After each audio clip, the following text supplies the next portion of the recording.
थोड़ा सब मिल करके अल्लाहुम्मा सल्ली अला मुहम्मद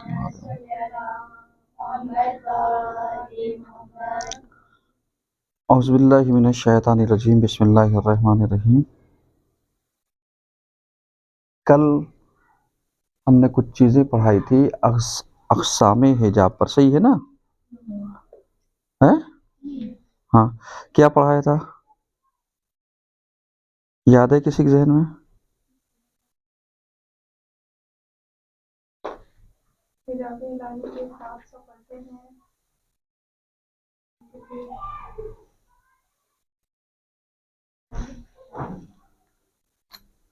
कौन बताएगा? पूरा लिखा हुआ है सामने। यानी हमने जिस चीज़ के ऊपर कि अक़सामे हिजाब,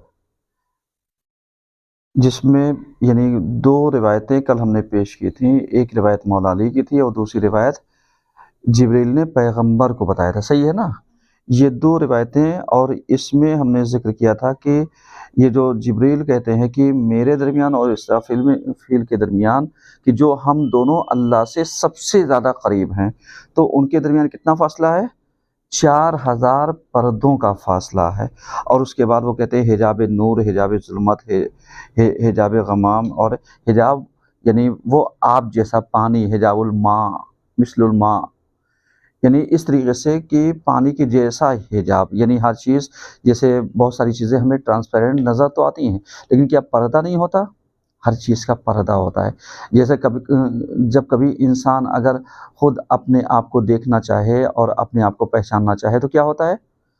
यानी अल्लाह ने इंसान के वजूद को कितने पर्दों में छिपा रखा है?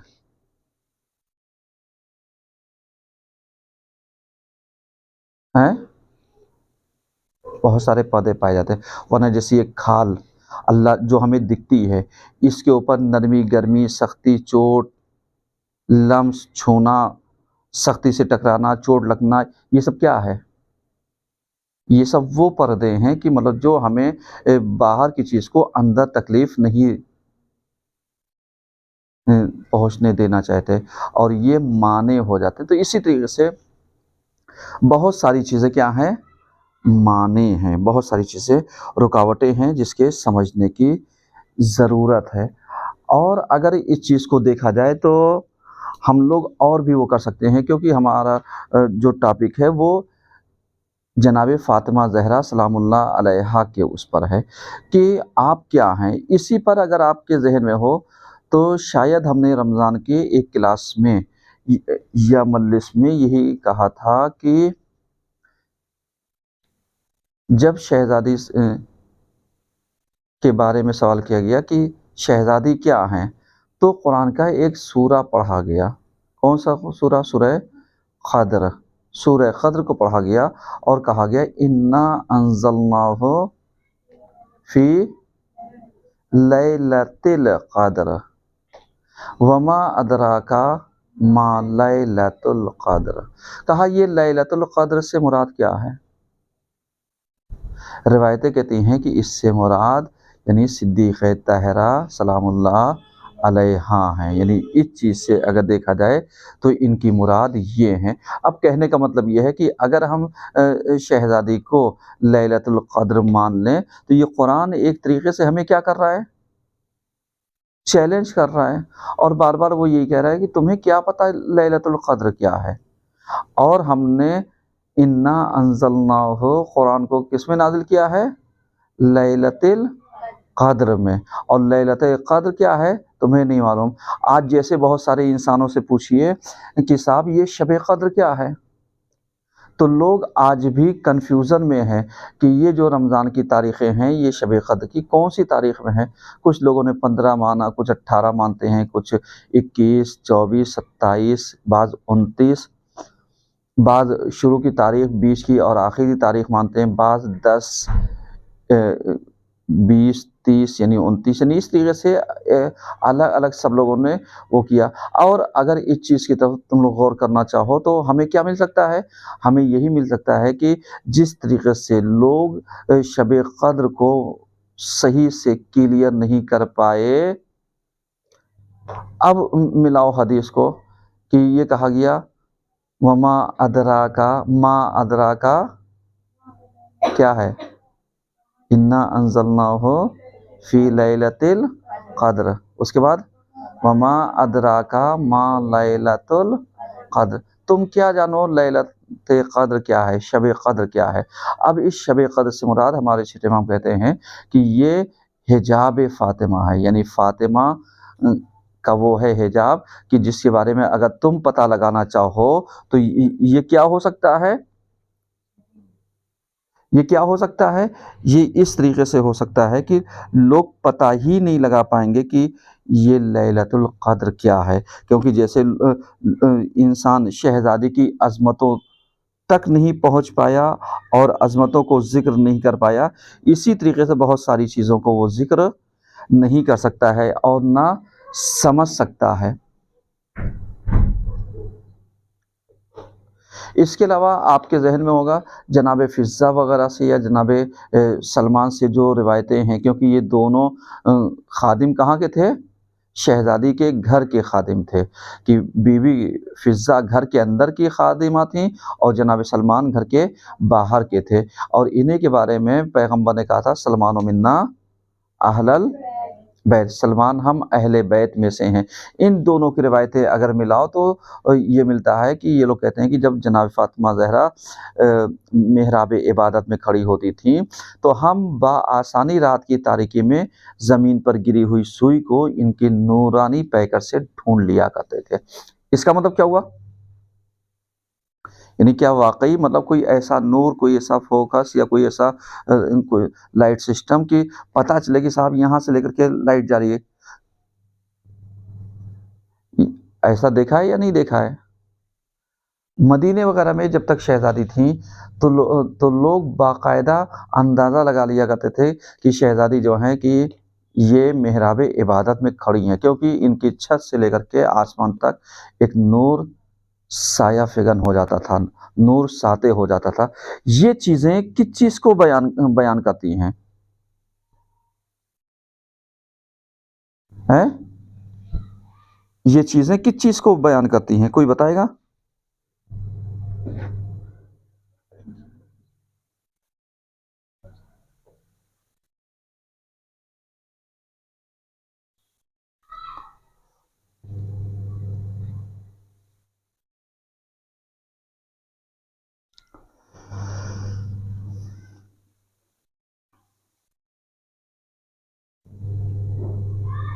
है किसी के ज़हन में?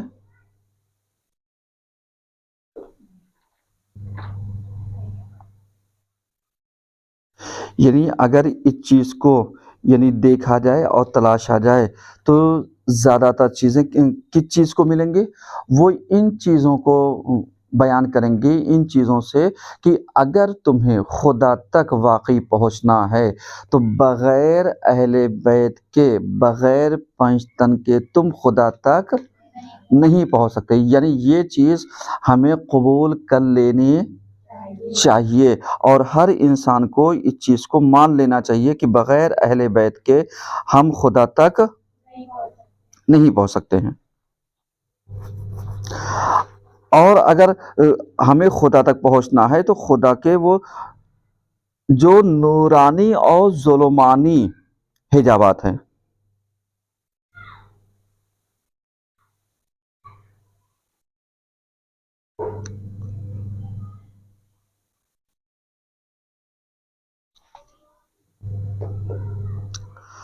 अगर तुम इस चीज़ को गौर करो ज़रा-सा,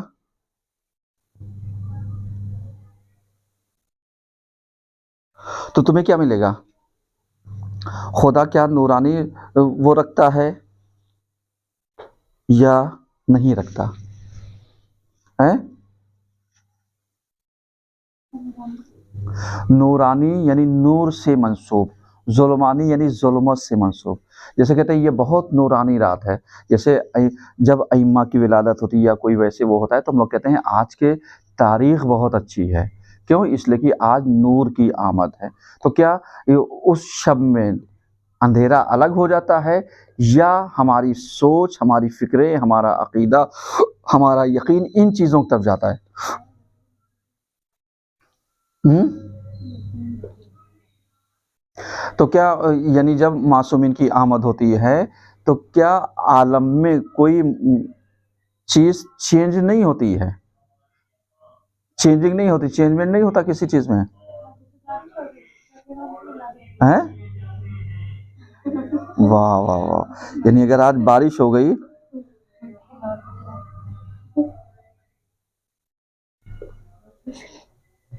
वाह, ऐसे ही वो किया जाए तो जिंदाबाद जिंदाबाद। क्या मिलेगा?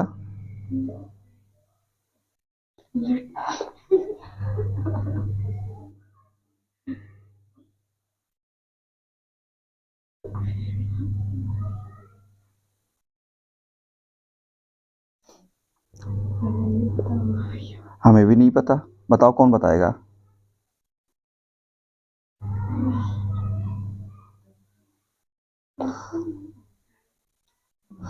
अब जैसे तुमने देखा होगा कि कभी कभी ऐसा होता है कि हमारी सोचों में और हमारी फिक्रों में बहुत सारी चीज़ें चेंज हो जाती हैं और हम खुदा को अगर समझना चाहते हैं तो भी नहीं समझ पाते, खुदा को अगर मानना चाहते हैं तो भी नहीं मान पाते। क्यों?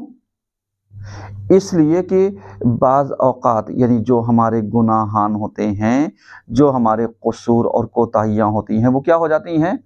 वो माने हो जाती हैं। जैसे तुमने देखा होगा कि साहब तौबा कर लो, तौबा कर लो, ये और आजकल के मुसलमानों की तौबा कौन-सी होती है? ये अल्लाह तौबा, ये वाक़ई तौबा है? ये तो ऐसे ही हो गया कि हलवा, हलवा हम कहते रहे और हमारा मुँह मीठा हो जाए, तो हम सोच रहे हैं कि हलवा खा लिया। तो फ़ारसी में कहावत यही है, हलवा हलवा गुफ्तन दहान शीरीन नमी शवद, यानी हलवा हलवा कहने से खाली मुँह मीठा नहीं होता। लेकिन हम लोग क्या सोचते हैं? हम लोग सोचते हैं शायद मुँह मीठा हो जाता है।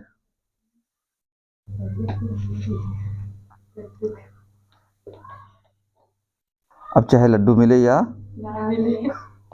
ना मिले।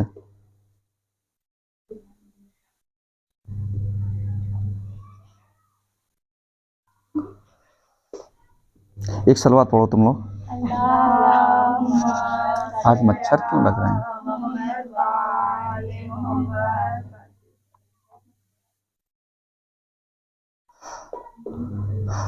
अब मच्छरों को हम लोग क्या करें बेचारों को। अब ये हिजाब से मुराद क्या है? इस चीज़ को पढ़िए ज़रा सा। हिजाब से मुराद क्या है? हिजाब यानी जो हम कहते हैं आसमान में हिजाब पाया जाता है, तो ये हिजाब नूरी क्या है?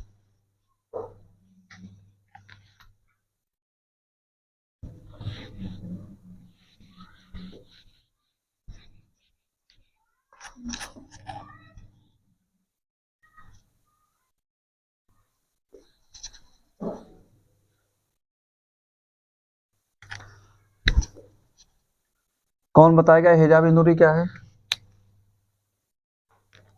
किसके जहन में आया?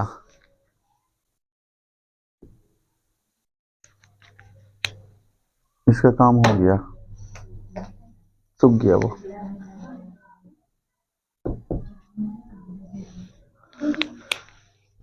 अब यहाँ पे हिजाब नूरी से मुराद क्या है?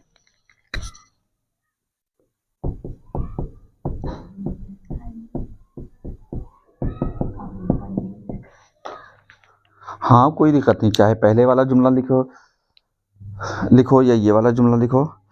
अब इसके बाद यहाँ पर अगर देखा जाए आसमान में जो हिजाब पाया जाता है उससे मुराद वो हिजाब नूर है कि जो यानी नूरानियत की वजह से वजूद में आता है।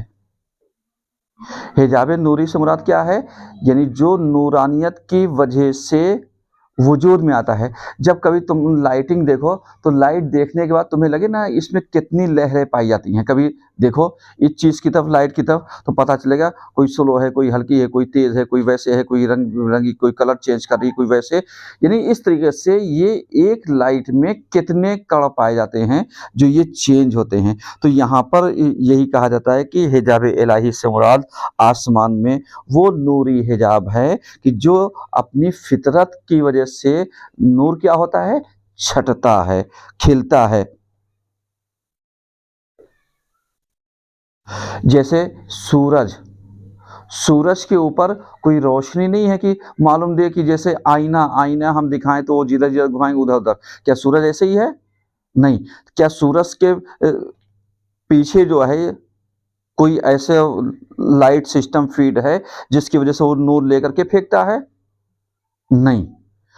लेकिन ये जो सूरज पाया जाता है, अगर इस चीज को देखो तो क्या आज इंसान की आंखें बाकायदा सूरज की तरफ आंख से आंख मिला करके देख सकता है?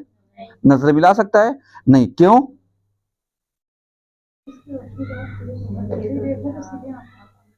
हाँ, यानी हम उसे देख नहीं सकते।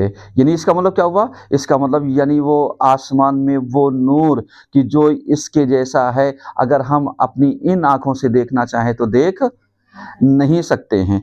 अब यहाँ पर ये चीज़ें कि आया ये जो खुदावंद आलम है, क्या इन नूरों के जो शगुफ़े फूटते हैं, उन शगुफ़ों के पीछे कौन है? है कोई? जैसे सूरज के पीछे कोई है? नहीं, गलत कह रही तुम। सूरज के पीछे कौन है? यानी हर चीज अम्र परवदिगार पर क्या है? कायम है। और हमारे अइम्मा क्या कहते हैं? उलिल अम्र कौन है? उलिल अम्र से मुराद कौन है? यानी वही है कि जिनके हुक्म की बुनियाद पर ये पूरा निज़ाम कायम है। अब आइए, हमारे अइम्मा कहते हैं नहनो उलिल अम्र, यानी हम कौन हैं? हम उलिल अम्र हैं। यानी हम ही वो हैं कि जिनके हुक्मों से ये सब पूरा निज़ाम चलता है। यानी ये बहुत बड़ी चीज़ है। सही है ना? उसके बाद ये कहा जाता है कि अल्लाह की रहमतें महल्ले इलाही पर नाजिल होती हैं। महल्ले इलाही, महल यानी नाजिल होने की जगह, महल यानी नाजिल होने की जगह। अब जब नाजिल होने की जगह पर महल है तो अब आइए इमाम से पूछिए, वो कहते हैं नहनो महल्लल्लाह, हम ही वो हैं कि जहां पर अल्लाह की रहमतें क्या होती हैं? नाजिल होती हैं। यानी अब अगर इनको हटा दिया जाए तो अल्लाह की रहमत नाजिल नहीं हो सकती। समझ में आ रहा है? समझ आ रहा है, नहीं आ रहा है? हाँ।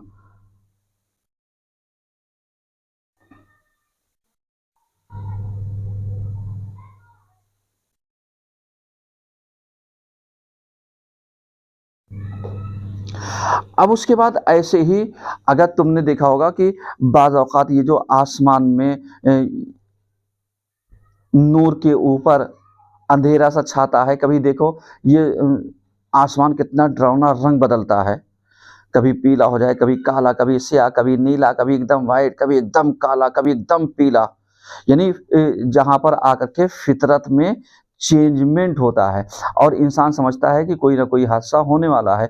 अब इसी तरीके से जब सूरज के सामने कोई एक ऐसी चीज़ आ जाती है कि जब हम कहते हैं सूरज ग्रहण लग गया, चाँद ग्रहण लग गया, तो ये ग्रहण लगना, ये ग्रहण लगना या ये सोलर सिस्टम या लूनर सिस्टम जो है, चाहे चाँद ग्रहण हो या सूरज ग्रहण हो, ये सब के पीछे एक मवाने हैं। यानी जब वो माने रहा, हमने कहा चाँद ग्रहण है, सही है, वो माने हट गया, कहा चाँद ग्रहण खत्म हो गया। अब ऐसे ही क्या ये आसमान के ऊपर जो नूर है ऐसे ही है? आसमान बिल्कुल साफ शफाफ, हिजाबात इलाही बिल्कुल वैसे ही। अब ये और बात है कि जब यहाँ की फितरत जा करके वहाँ पर क्या होती है? जाहिर होती है, तो बहुत सारे रंगों को क्या कर देती है? चेंज कर देती है। हमारे पास वक्त नहीं है कि हम इसके ऊपर यानी डिस्कस ज़्यादा कर सकें। लेकिन अगर आप एक तरीके से गौर व फिक्र कीजिए तो जो हिजाब जुल्मानी और हिजाब नूरानी, इनमें फ़र्क क्या है?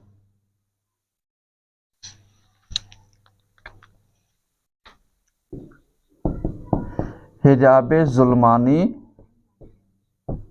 व हिजाब नूरानी में फ़र्क क्या है? अब अगर इस चीज़ को देखा जाए तो हम इसको बआसानी इस तरीके से कह सकते हैं कि हमारी अक़लें वहाँ तक नहीं पहुँच सकती। हमारी अक्लें इन चीज़ों को दर्क नहीं कर सकती, इन चीज़ों को समझ नहीं सकती हैं, इसकी हकीकत तक पहुंच नहीं सकती हैं, क्योंकि खुदा जो है यानी उसने ये जो आसमान को बनाया है ये नूर से बनाया है, और अल्लाह खुद नूर है। अल्लाह खुद क्या है? नूर है। और ये जो आसमान के ऊपर नूर पाया जाता है और ज़मीन के ऊपर है, ये दर हकीकत यानी वो चीज़ें हैं कि जब हम यहाँ से देखते हैं तो हमें आसमान दिखता है, जब आसमान वाले हमारी ज़मीन की तरफ देखते हैं तो उन्हें भी वैसे ही दिखता है जैसे हमें यहाँ से वहाँ दिखता है। तो अब इसका मतलब क्या हुआ? यानी अल्लाह के अगर इस चीज़ को तुम अंदाज़ा लगाना चाहो तो हम जब ज़मीन के ऊपर हैं तो ज़मीन हमें कैसी लग रही है? सख्त लग रही, नहीं लग रही है? पूरी चीजें इसके ऊपर कायम है। तो अब ऐसे ही आसमान के ऊपर चले जाओ, आसमान सख्त है या नूर है? आसमान कहां पर है?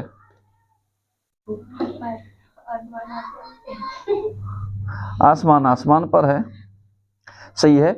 आसमान अगर हम किसी चीज को देख रहे हैं तो ये हमें ऐसे ही दिख रहा है सामने, लेकिन जब हम इसके ऊपर जाते हैं, कभी तुमने देखा होगा जहाज पे बैठी हो? नहीं, बैठना कभी है? हाँ बैठेंगे जब करबला जाएंगे, कहो इंशाल्लाह जल्दी से, ठीक है। तो जब जहाज जाता है तो ये जो हमें आसमान या बादल दिखते हैं, बादल उदल कुछ नहीं होता, ये पानी होता है। पानी जैसे ये रुई के गाले नहीं होते, समझते हो ना उर्दू में? यानी जब रुई धुनी जाती है और रुई के एकदम हल्का हल्का सा कि ऐसे तो इधर से उधर देख लो तो उससे क्या कहते हैं? गाला बोलते हैं। ये उर्दू का एक लफ्ज है। तो ये इस तरीके से अगर इसको देखो तो ये पानी तुम्हें दिखेगा नहीं, लेकिन पानी ऐसे ही भाप बन करके क्या रहेगा? जमा रहेगा। और ये जब उसको वो देखते हैं तो ये हमें बादल दिखता है, बादल के ऊपर जाओ तो तुम्हें वहां कुछ नहीं दिखेगा, और उसके ऊपर जाओ तो कुछ नहीं है, और एक लिमिट पर ये जो स्पेस में भेजते हैं, ये स्पेस की दुनिया अलग है, सही है। ये जो अभी हिंदुस्तान का वो चंद्रयान 3 गया था ना, कहाँ पहुंचा?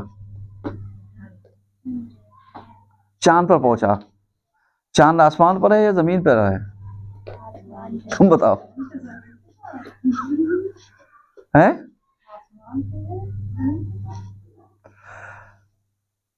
जमीन पे है?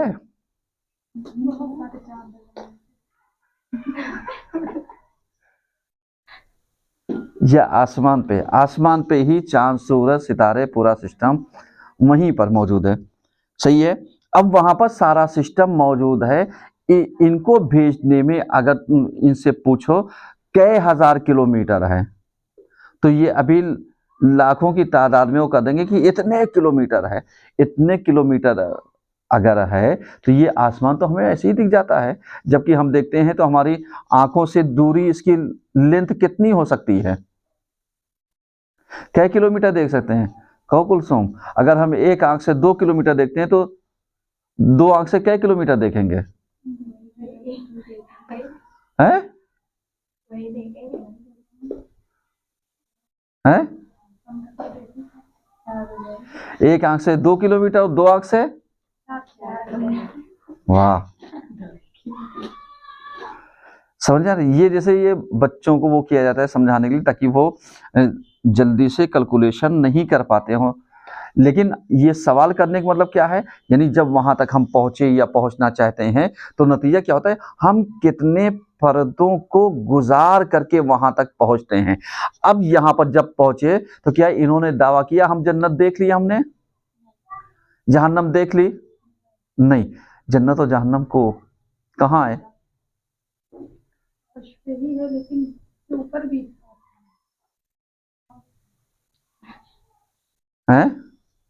जनाब ईसा के आसमान पर हैं?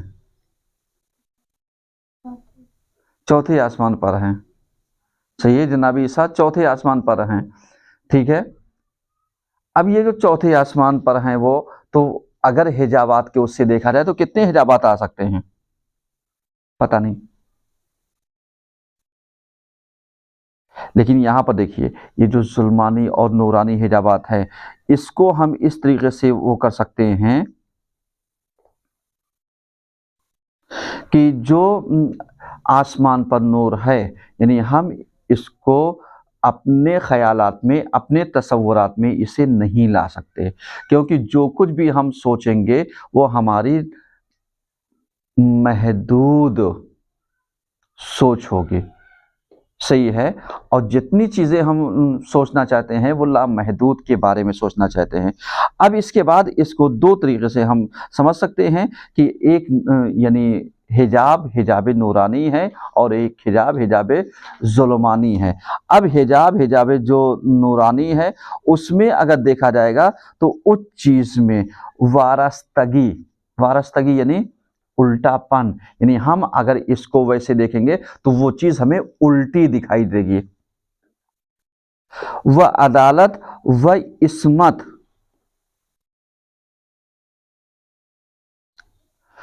यानी अगर हम इस चीज को वो देखेंगे तो वहां पर ये सारी चीजें क्या होंगी, हमें दिखाई देंगे।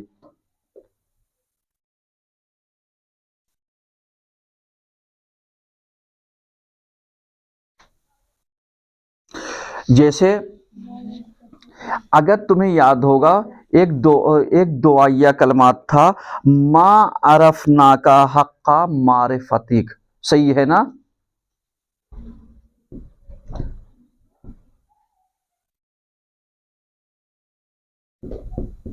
मा अरफना का हक्का मारिफतिक, यानी परवदिगारा जितना तुझे पहचानना था, माँ अरफना का, हम हरगिज तुझे पहचान नहीं पाए, हक्का मारिफतिक, जितना तुझे पहचानने का हक था।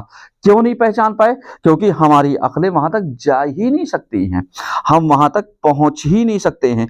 तो जब वहां तक नहीं पहुंच सकते हैं,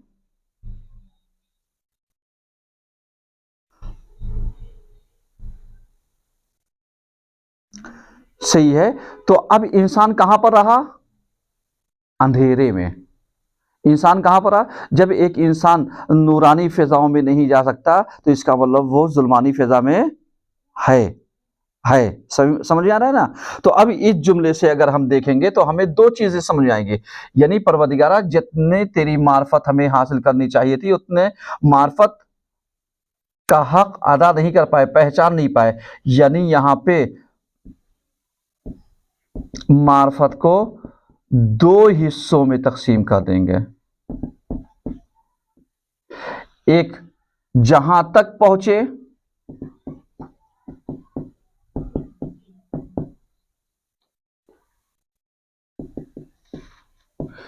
फिर भी हक अदा नहीं हो सका, और जो छूट गया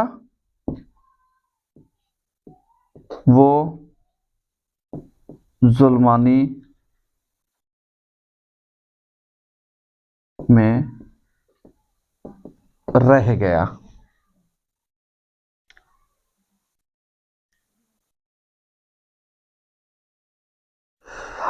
अब इसी के बाद अगर कहा जाए, बस ये जो खुदा की ज़ात है ये ऐसी ज़ात है जो किसी भी हिजाब में सिमटने वाली नहीं है। ये ऐसी ज़ात है जो किसी भी हिजाब में सिमटने वाली नहीं है, और इसको अगर हम तसव्वुर में भी लाना चाहें तो तसव्वुर में भी नहीं ला सकते। और इसको यानी हम नूरी हिजाब तो कह सकते हैं, लेकिन जुल्मानी हिजाब इसको हम नहीं कह सकते। क्यों? इसलिए कि जुल्मानी हिजाब कभी कभी गुनाह कबीरा सगीरा, या कभी कभी ये जो गुनाह हमारे पाए जाते हैं तर्क औला वगैरह, ये सब जुल्मानी हिजाबात की वजह से अंजाम पाते हैं। वरना अगर कोई हक तक पहुंच जाए तो वो जो है गुनाह नहीं कर सकता। जैसे तुम्हें याद होगा, हमने किसी मिसाल दी थी कि अगर तुम्हारे सामने एक गिलास पानी मिलाएं और हम जरा सा उसमें जहर मिला दें, अब तुम लाख प्यास तुम्हें लगी हो, क्या पी सकती हो? नहीं। क्यों? क्योंकि तुमने आंखों से देख लिया कि पिए तो हम गए, तो अब नहीं पिएंगे तो बचने के चांसेस हैं, और यही तुम्हें पता ना हो तो आओ प्यास लगी है हम उठा के पी जाएंगे। कहा बस इतना ही यानी फर्क है कि अगर हम अंधेरे में रहकर गुनाहों की मार्फत से आशना हो जाते तो कभी भी गुनाह ना करते।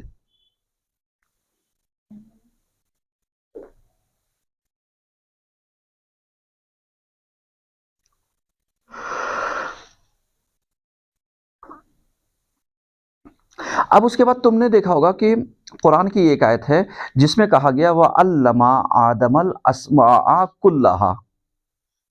सही है, सूरह बकरा की आयत है ना।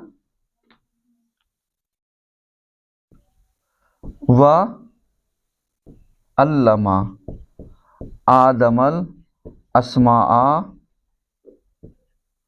कुल्लाहा इला आखिर। अगर इसको हम देखें इस तरीके से तो हमें क्या मिलेगा कि अल्लाह ने जनाब आदम को तमाम के तमाम अस्मा के नाम बता दिए। सही है, अस्मा के नाम बता दिए अल्लाह ने। सवाल ये पैदा होता है अस्मा क्या है। ये एतराज कब हुआ था, यानी जब अल्लाह ने ऐलान किया कि इन्नी जाइलुन फिल अर्ज़ि खलीफा, यानी मैं ज़मीन के ऊपर खलीफा बनाने वाला हूँ, तो फ़ौरन फरिश्तों ने एतराज़ किया कि परवरदिगारा क्या तू ऐसे को खलीफा बनाएगा कि जो ज़मीन पर जाकर के खूंरेज़ी बर्पा करे। अल्लाह ने क्या कहा, इन्नी आलमो माला तालमून, हम तुमसे बेहतर जानते हैं और जो हम जानते हैं वो तुम नहीं जानते। उसके बाद अल्लाह ने कहा कि ठीक है, अगर तुम समझते हो कि इनको आदम को हम ज़मीन पे उनका खलीफा बना करके भेजेंगे और इससे पहले वाले जाकर के खून रेजी और जुल्म व ज़ाती इन्होंने बर्पा कर रखा है, तो तुम ये बता दो कि हमने आदम को क्या बताया है।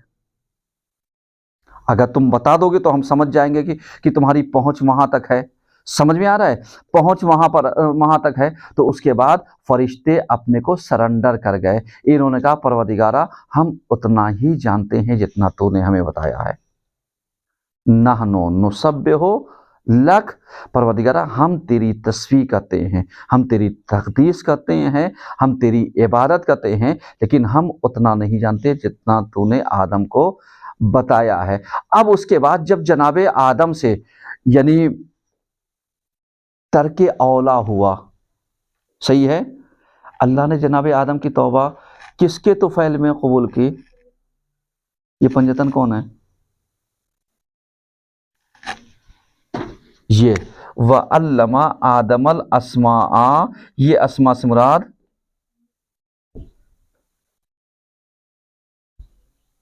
मोहम्मद अली, फातिमा, हसन, हुसैन।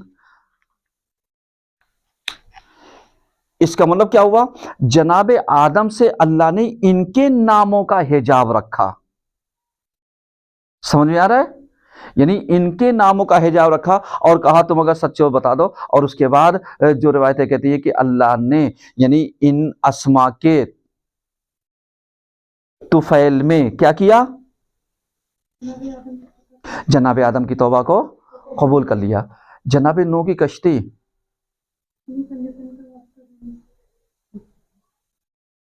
जनाबे नूह की कश्ती किसके तुफैल में बची, जनाबे नूह ने जब कश्ती बनाई है और कश्ती बनाने के बाद उसके ऊपर यही अस्मा लिख दिए थे, कश्ती पर लिखे हुए थे। क्योंकि अभी किसी उसकी तहकीक ये जो रिसर्च थी, चूँकि ये जो टर्की का और इधर का एरिया है, ये यही वो जगह थी जहाँ पर जनाबे नूह की कश्ती आकर के ठहरी थी। क्योंकि तूफ़ान शुरू हुआ था यहाँ से, वो जो तनूर पाया जाता है, और ये तनूर जो है कूफे में है वो मकाम है नूह, जहाँ से पानी क्या हुआ था, तनूर से निकलना शुरू था। और जूदी का पहाड़ अगर देखा जाए तो जो जहाँ पर जाकर के ये ठहरी थी कश्ती, वो भी वही पुराने उसके वो है। और इसको जाकर के देखो तो साइंटिस्टों ने इसको सर्च किया है, और उसके बाद जब इसका एक टुकड़ा उन्होंने पाया कि इसके ऊपर लिखा क्या था, तो उसको जब पुराने उस पर वही लिखा तो मालूम दिया यही पंजतन के अस्मा पाए जाते थे। तो अब पता चला इसकी वजह से कश्ती उनकी डूबी नहीं। अब आकर के तुम जरा सा देखो पैगंबर की एक हदीस लाओ। हिजाब को हम जरा सा तुम्हें देखो सामने की चीजें पढ़ा रहे हैं, वहां तक नहीं लेकर के जा रहे जो समझ में ना आए। पैगंबर की हदीस क्या है?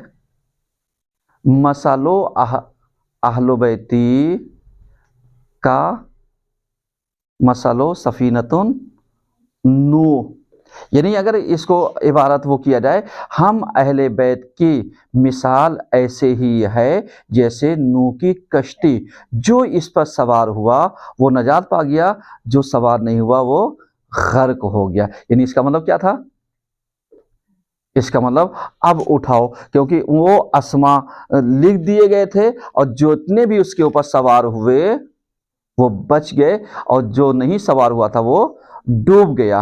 अब ऐसे ही हिजाबात जब उठते उठते यानी हटते हटते जब ये हिजाबात हटा और अल्लाह ने इनको यानी इंसानी पैकर में, नूरी पैकर को इंसानी पैकर में ढाल करके भेजा, तो अब इनसे कहा तुम इनकी इताअत करो। देखो ये ऐसे हैं, इनकी इताअत करना, क्योंकि इंसान की फितरत सरकशी की होती है, इंसान की फितरत ख़ता की होती है, इंसान की फितरत निस्यान की होती है, इंसान की फितरत अकड़ने और तकब्बुर करने की होती है, ज़िद्दी लजबाज, इसीलिए इंसान की फितरत में पाया जाता है। और यही वजह है कि जब एक इंसान की तारीफ़ की जाती है तो यही कहा जाता है अल इंसानो मुरक्कबुन अनिल ख़ता वन निस्यान। इंसान किससे बना है?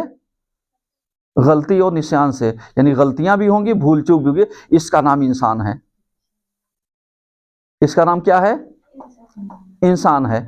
अब जब ये इंसान है तो फिर ये उन हिजाबात को कैसे दर कर सकता है, उन हिजाबात तक कैसे पहुंच सकता है जहां पर ये हिजाबात यानी एकदम हटा दिए गए हैं। अब तुम्हें याद होगा कि जनाबे सईदा की चादर जब यहूदी खरीद करके लेकर के गया था, ला करके वापस क्यों किया?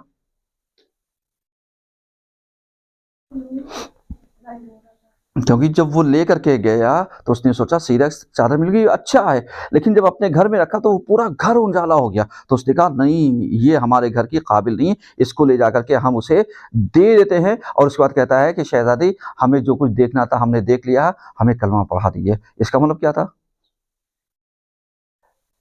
अगर चादर में कुछ था तो वो दिखा क्या, और अगर नहीं था तो उसने देखा क्या? समझ में आ रहा है? इसी तरीके से एक बात हमारे जहन से स्लिप हो गई, वरना बहुत सारी चीजें ऐसे ही पाई जाती हैं कि जब भी इन हिजाबात को तुम अगर हटाओगे तो तुम्हें आकर के कौन मिलेगा पूरी जगह पर? हाँ, आसिफ इब्ने बरखिया नाम सुना है? अल्लाह के बंदे, जनाब आसिफ इब्ने बरखिया जनाब सुलेमान नबी के ज़माने में थे, और तुमने उसका नाम सुना होगा तख्ते बिल्कीस, जो हुदूद गया था, है ना मकतब की किताब में, मुल्के सबा, याद आया कुछ? मुल्के सबा कि जिसमें पढ़ा था और हुदूद गया था, कहा था साहब एक जगह ऐसी है कि जहां पर एक औरत है, उसका नाम बिल्किस है, वो हुकूमत करती है। तो सुलेमान ने कहा कि इसको कौन ला सकता है? किसी ने कहा 24 घंटे, किसी ने कहा 1 दिन, किसी ने कहा 1 घंटा। और उसके बाद एक वहां पर इफरीत मौजूद था, जिन इफरीत, सही है, उसने कहा हम इतने उस पे। और उसके बाद ये आसिफ इब्ने बरखिया थे, इन्होंने कहा हम ऐसे ला सकते हैं कि आप अपनी आंखों की पलकें झपका नहीं पाएंगे, तख्त आपके सामने मौजूद होगा। समझ में आ रहा है? अब उसके बाद कहा जाता है कि ये आसिफ इब्ने बरखिया के पास क्या था, हम नाम लिख दें ताकि इसको जहन में रहे।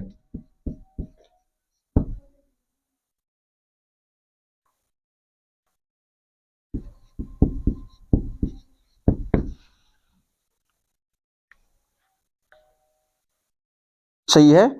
तो अब उसके पास क्या था? उसने कहा मेरे पास अस्माए इलाही का इल्म है, मेरे पास अस्माए इलाही का इल्म है, जिसे रमज़ कुरान कहा जाता है, मेरे पास रुमूज है। सही है। तो अब उससे पूछा गया तेरे पास कौन सा इल्म है, तो पता चला इन्हीं अस्मा का इल्म था कि इन्हीं का वास्ता देकर के वो क्या हो गया था, तख्ते बिल्किस को ले आया था। अब इसके बाद एक वाक़या और, उसके बाद हम, चूंकि हम इसको ला रहे तुम्हें हिजाबात की मंजिल से, ताकि इन चीज़ों को जब इस नज़रिए से तुम पढ़ो या लिखो या पेश करना चाहो तो बहुत सारी चीज़ें क्या हो सकती हैं, हम मिला सकते हैं और सीक्वेंस दे सकते हैं। अब ज़रा सा आप देखिए, जैसे एक जगह पर मौलाए कायनात और एक जगह पर एक शख्स, दोनों समंदर के किनारे जा रहे थे, समंदर के दरिया वाला वाक़या। तो मौला अली से आगे आगे जो था एक ईसाई था, ईसाई या यहूदी, सही है ना, ईसाई था जहां तक रिवायतों में है, ईसाई था। और वो कुछ पढ़ता हुआ जा रहा था, और उसके बाद वो पढ़ता हुआ जा रहा था तो पानी के ऊपर चल रहा था। अली ने पूछा क्या पढ़ रहा है, तो कहा आपको नहीं पता, आप अपना काम कीजिए क्योंकि आप मुसलमान हैं, आप बिस्मिल्लाह कह कर के आइए, हम ऐसे ही चल रहे हैं, मतलब हम इस आपको नहीं बताएं। कहा पढ़ क्या रहा है, कहा मैं उसी का वास्ता दे रहा हूं जिसका नाम अली है। कहा वो अली मैं ही हूं। यानी इसका मतलब क्या हुआ, इसका मतलब ये हो गया कि इस नाम में इतनी बरकत है कि नामुमकिन को मुमकिन किया जा सकता है। अब इस नाम को तुम आज अपनी लाइफ में आजमा करके देखो, हम कहेंगे, तुम कहते हैं या अली मदद, कौन आकर के हमें थामता है, संभलते नहीं संभलते हैं, समझ में आ रहा है। तो ये चीजें क्या हैं, यानी ये चीजें वो हैं कि मालूम दिया वो हिजाब जो हमें दिखाई नहीं देता वो आकर के हमें थाम लेता है, कि मतलब देखो हिजाब कितने मराहिल से गुजर करके कहां कहां, कई मिसालें हमने दे दी, बहुत सारी मिसालें दी हैं। हमने लिखा इसीलिए नहीं है ताकि जो लोग दर्स में ना आए हों उन्हें खाली बोर्ड का ना मिले, वो दर्स हमारा सुने। सही है, कितना टाइम है और खत्म, 5 मिनट के आसपास है।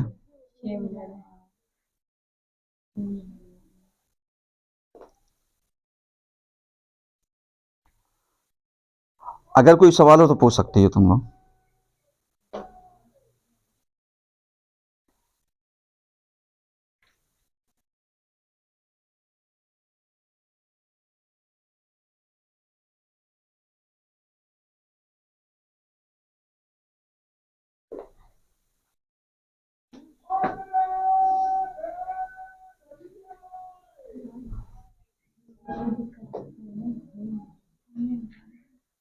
अब उसके बाद यहां पर देखिए, जैसे यानी हमारे दरमियान और खुदा के दरमियान कौन सा हिजाब है, कौन सा पर्दा है।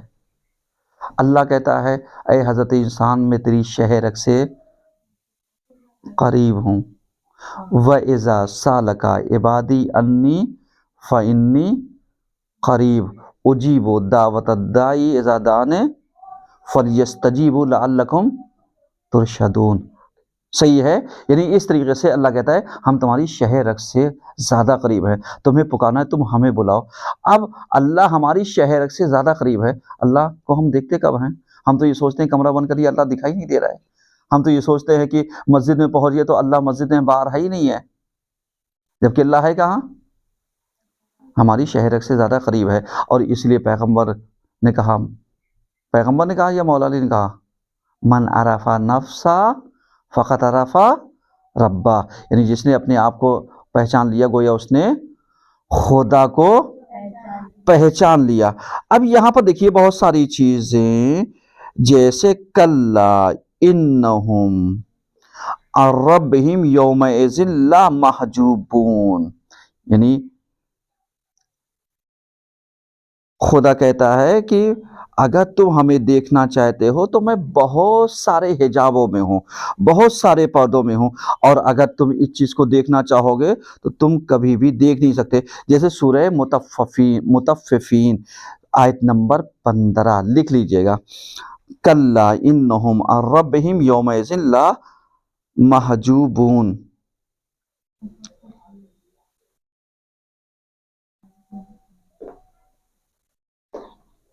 उसके बाद कुरान बाद औक़ात ऐसा कहता है कि जैसे मालूम लिया हमारे नफ्सों को हमें झिझोड़ना चाहता हो। जैसे ये कहा गया वमन आरज़ा अन ज़िक्री फ़इन्ना लहू मईशतन ज़नक़ा, यानी जो भी हमारे जिक्र से मुंह मोड़ेगा हम उसके रोजगार को तंग कर देंगे, इतना हड़ा देंगे कि उसे आखिरकार पलट करके हमारी बारगाह में आना पड़ेगा। इसलिए तुमने देखा होगा जो इंसान दुनियादार का ज़्यादा होता है, अल्लाह ऐसी बीमारी में, परेशानी में या मुश्किलात में मुबतला करता है, वो सब छोड़ करके अल्लाह की तरफ भागता है।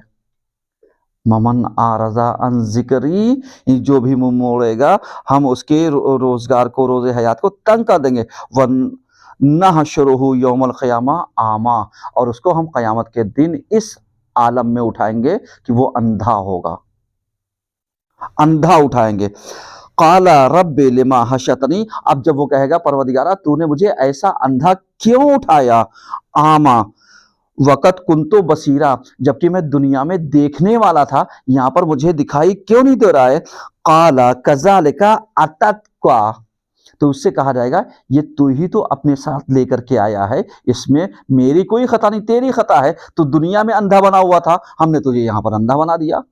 दुनिया में मैं था तो मुझे देख नहीं रहा था, तो मैंने यहाँ पर भी अंधा तुझे बना दिया। उसके बाद कहा जाएगा काला कज़ालिका अततका आयातुना फनसीतहा व कज़ालिकल यौमा तुनसा, उस दिन तूने मुझे बुलाया था, आज मैंने तुझे भुला दिया। सूरह ताहा आयत नंबर 124 से 126 तक।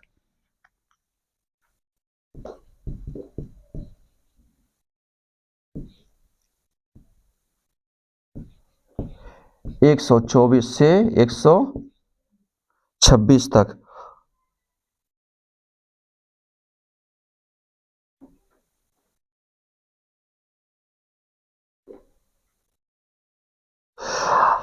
अब यहां पे ये देखें, टाइम हो गया ना, बहुत ज्यादा हम नहीं थके पढ़ाते पढ़ाते, ये थक गई पढ़ते पढ़ते। वमन काना फी हाज़िही आमा फहुवा फिल आखिरते आमा।